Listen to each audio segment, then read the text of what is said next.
Ensinando História para Crianças. Esse vídeo é uma síntese do texto Aprendendo e Ensinando sobre o Passado para Crianças de 3 a 8 anos, da autora Hilary Cooper. Ela é um dos referenciais do ensino da história e ela discute de que forma as crianças podem aprender a se relacionar com o passado de uma maneira significativa por meio de práticas que valorizem a investigação histórica, respeitando as capacidades cognitivas e as experiências cotidianas das crianças.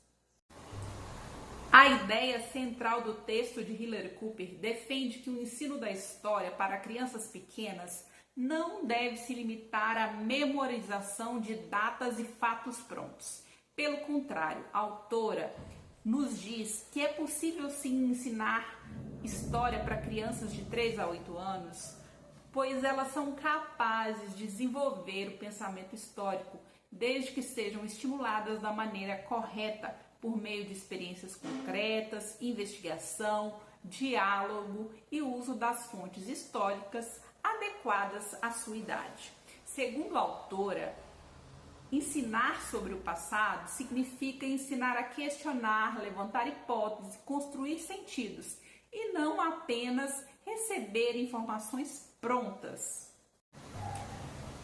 Nesse texto, um dos conceitos chaves é o conceito da aprendizagem do conceito de tempo.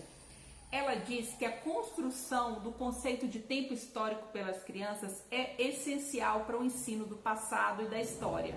Ela explica que nessa faixa etária as crianças começam a compreender o tempo a partir das suas próprias vivências, do que foi o ontem, o hoje, quando eu era bebê, no tempo dos meus avós, e destaca a importância de trabalhar com as crianças linhas de tempo simples, histórias da própria vida, objetos antigos que a criança possa ter contato, fotografias e relatos familiares.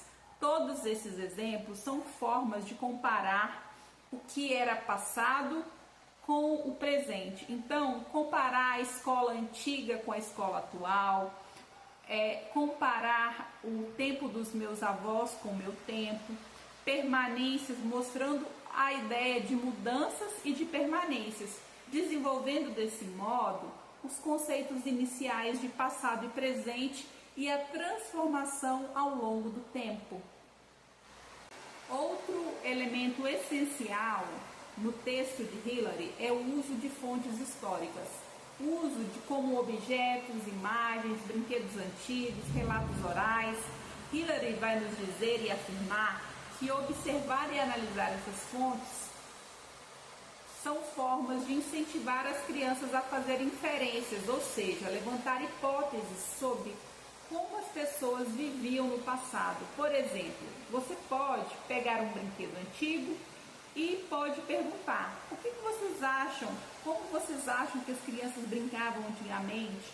Esse brinquedo é parecido com que brinquedo de hoje? Esses questionamentos levam a criança a desenvolver o pensamento crítico e a construção ativa do conhecimento histórico. Afinal de contas, o texto demonstra que é possível ensinar história utilizando metodologias ativas e é fundamental para isso colocar a criança como protagonista do processo de aprendizagem. Segundo Hilary Cooper, quando a criança investiga, questiona, dialoga, compara e não apenas responde sobre o passado, ela acaba por desenvolver habilidades cognitivas, sociais e culturais. E a metodologia ativa do ensino da história torna muito mais significativo o aprendizado, conectando com a realidade da criança e contribuindo para a formação de conceitos críticos, conscientes e participativos, desde a educação infantil até os anos iniciais do ensino fundamental. Ou seja, a partir do texto de Hilary Cooper, nos mostra que é possível e necessário ensinar história a crianças pequenas de maneira investigativa, respeitando suas capacidades e valorizando as suas experiências.